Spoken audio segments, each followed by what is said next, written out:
हाय, good morning everybody. कैसे हो आप? Good morning. आज अपना टॉपिक है सीपीआर। सीपीआर क्या होता है, किसको दिया जाता है, कब दिया जाता है, कितना देना है, कहाँ पे देना है, ये सारी चीज़ें आज अपन इस टॉपिक में बताएंगे। इस वीडियो में आप देखें।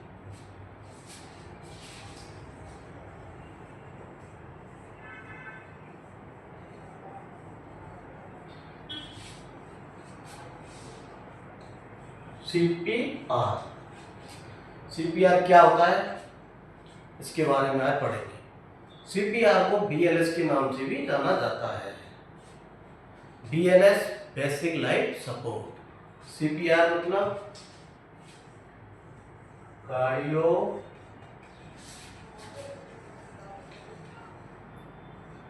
पल्मोनरी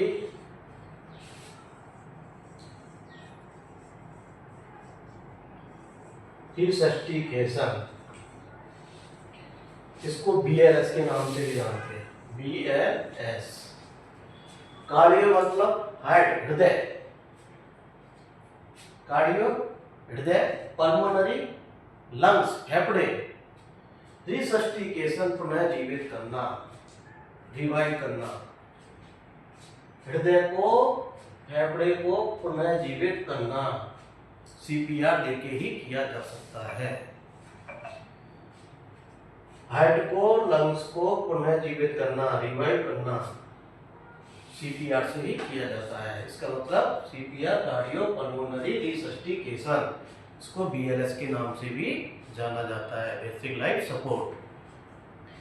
सीपीआर किसको दिया जाता है, उसकी कंडीशन रहती है, उसको असेसमेंट करना पड़ेगा अपन को, पेशेंट को सीपीआर देने से पहले। सीपीआर देने से पहले पेशेंट अनकॉन्शियस होना चाहिए, एब्सेंस ऑफ ब्रीथिंग, तो सांस नहीं ले रहा है, जिसकी पल्स नहीं है, नो पल्स। पेशेंट के अंदर तीनों ये चीजें होनी चाहिए, अनकॉन्शियस होना चाहिए, सांस नहीं ले रहा है, पल्स भी नहीं है, तभी अपन सीपीआर स्टार्ट करेंगे।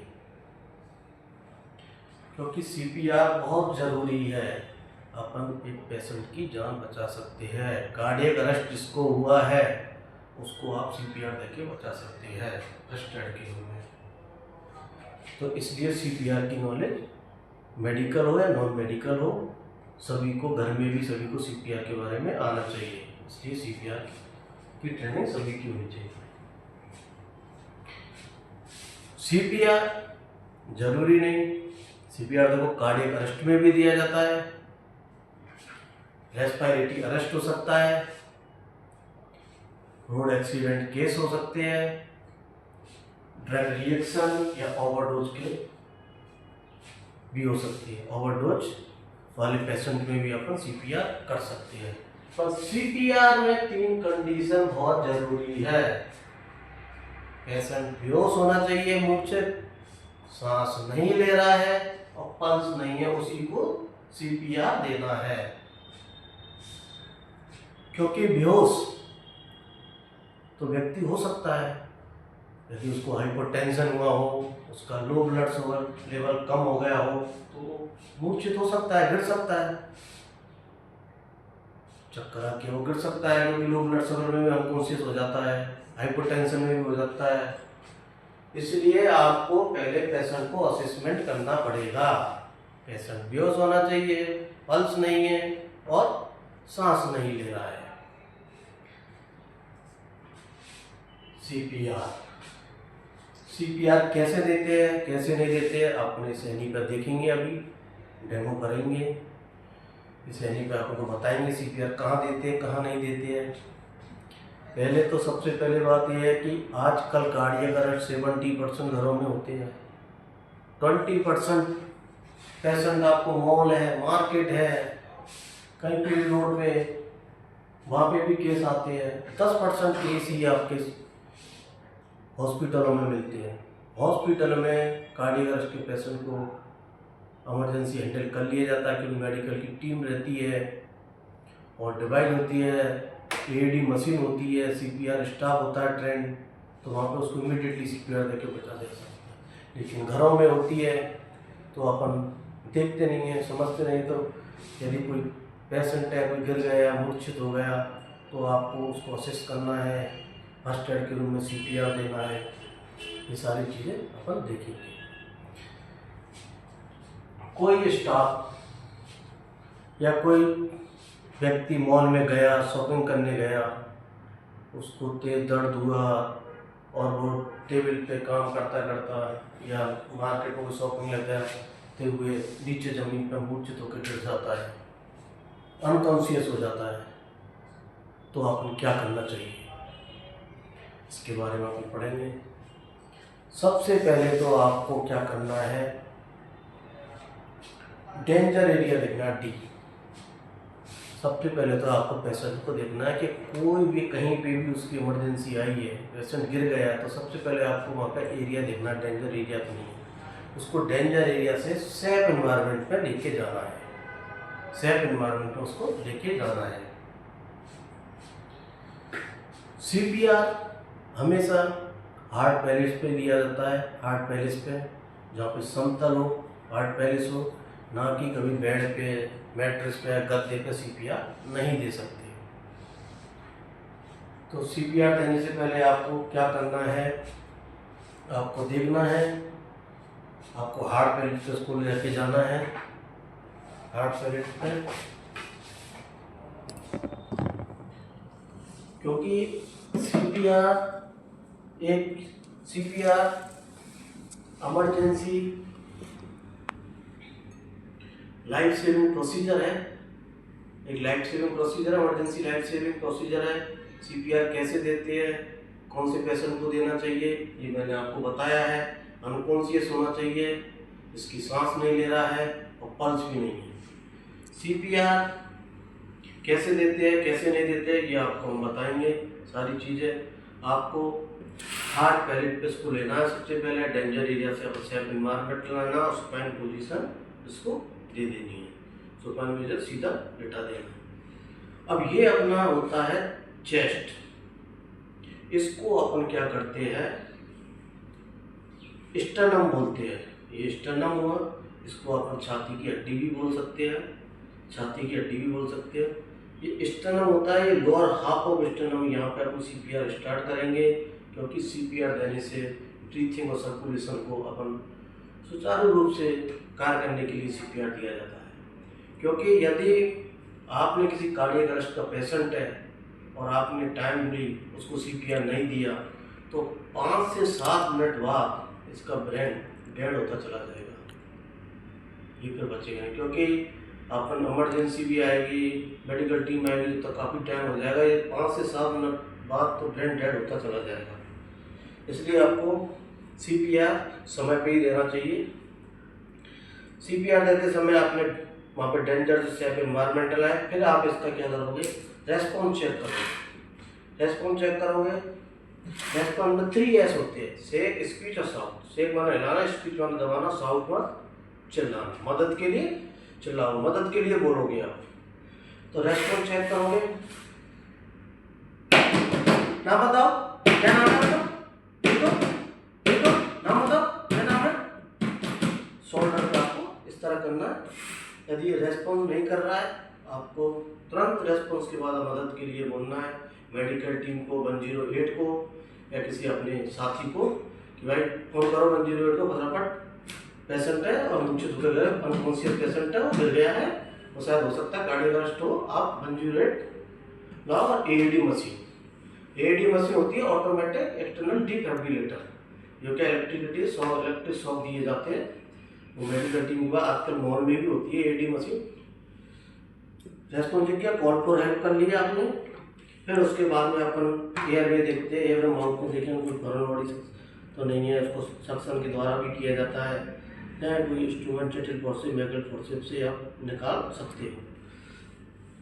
एयरवे ऑब्स्ट्रक्शन को सही करने के लिए अपन क्या करते हैं, हेड चिल्ड करते हैं, 4 हेड का 3 फिंगर रख के चिन को थोड़ा पीछे घुमाएंगे और ये अपना ऑब्स्ट्रक्शन क्लियर हो जाता है। जब आप ब्रीथिंग लेंगे तो इस तरह एक्टिव चेन लिफ्टिंग करना होता है। और आपने ब्रीथिंग देखना अपन को, ये कैरोटिड पल्स होती है। कैरोटिड पल्स होती है यहाँ, ये अपना ट्रेकिया होता है जिसको थायराइड ग्लैंड बोलते हैं, गला। यहाँ के ट्रेकिया के बिल्कुल पास में कैरोटिड पल्स होती है। यहाँ आपको फील करना है कैरोटिड 5 से 10 सेकंड में।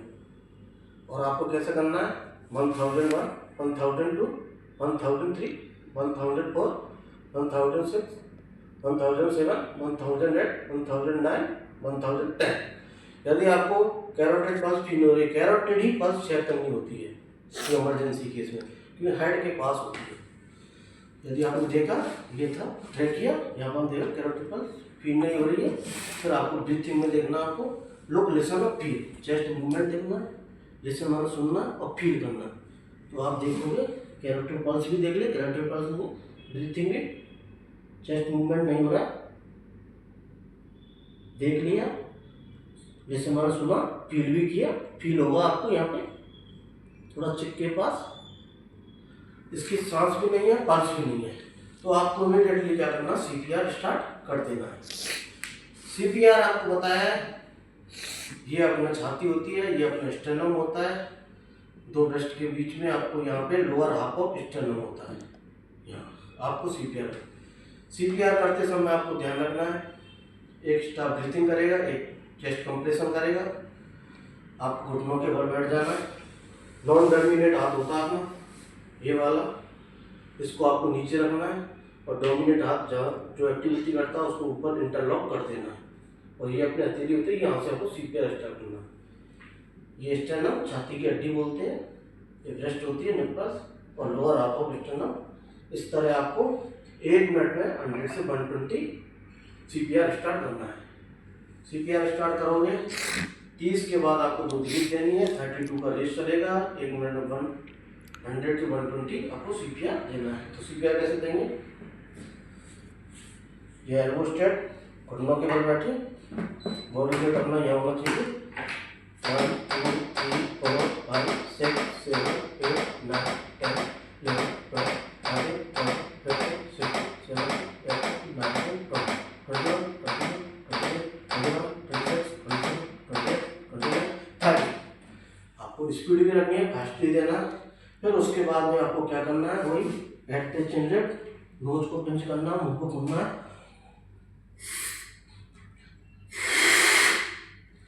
दो ब्रीथ करनी है आपको। इसी प्रकार आपको कंटिन्यू करता रहना है जब तक आपके पास मेडिकल टीम नहीं आए। यदि आप ब्रीथ नहीं कर रहे हैं, कंफर्टेबल नहीं है, तो आपको चेस्ट कंप्रेशन तो करना ही है।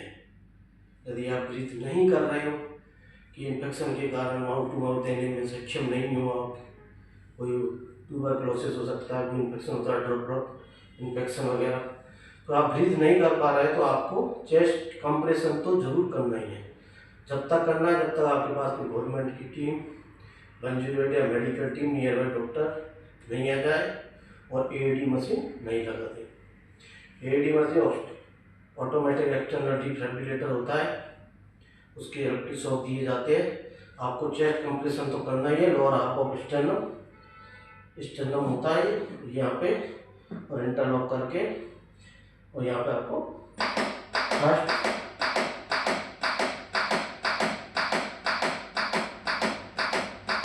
इस तरह की 30, फिर आपको 2 ब्रीथ देनी है, और जब तक देना है जब तक मेडिकल टीम नहीं आ जाए या इसकी पल्स रिवाइव नहीं हो जाए तब तक आपको देना है। फिर उसको मेडिकल टीम आ जाए, उसको आपको देना है, हैंडओवर करना है, फिर उसके बाद में इसका ट्रीटमेंट चालू रहेगा। सीपीआर को आपको ध्यान रखना है, इंटरलॉक करके सीपीआर 2 इंच नीचे आपको देना, 2 इंच तक, 2 इंच या 5 से 6 सेंटीमीटर नीचे पुश करना है, 2 इंच 5 से 6 सेंटीमीटर या 2 इंच आपको नीचे पुश करना है, ठीक है। इंटरलॉक करके, और 1 2 3 4 5 6 7 8 9 10 11 12 13 14 15 16 17 18 19 20 21 22 23 24 25 26 27 28 29 30। क्योंकि अपने ब्रीथिंग रूप से चलाने के लिए अपन CPR स्टार्ट करते हैं, क्योंकि यदि CPR अपन लेट कर देंगे तो इसका ब्रेन डेड होने की संभावना रहती है, क्योंकि 5 से 7 मिनट बाद ब्रेन डेड होता चला जाएगा। इसलिए इमीडिएटली आपको CPR देना है, डेंजर देखना है, रेस्पॉन्स देखना है, मदद के लिए बुलाना है। फिर उसके बाद में आपको एयरवे चेक करके फिर आपको कैरोटिड पल्स देखनी है, ट्रेकिया होता है, यहाँ से कैरोटिड फील करो, ब्रीथिंग देखो, पल्स और ब्रीथिंग नहीं है देन CPR स्टार्ट करो। CPR स्टार्ट कर दो। CPR कंटिन्यू रहना चाहिए 100 से 120, 1 मिनट में 1 सेकंड में 2 मान के चलो, 100 से 120 देना है। 5 से 6 सेंटीमीटर 2 इंच इसको दबाना है। Lower half of stannum, stannum होता है छाती गड्डी, ये लोअर हाफ ऑफ स्टेनम। यहाँ पे आपको नॉन डोमिनेट हाथ नीचे होना चाहिए, डोमिनेट हाथ ऊपर, और आपको इसके सहारे या त्रि सहारे आपको इस तरह आपको CPR देना 32 का ratio. Thank you so much. कोई डाउट हो तो मेरा नंबर है 9509668275। Thank you.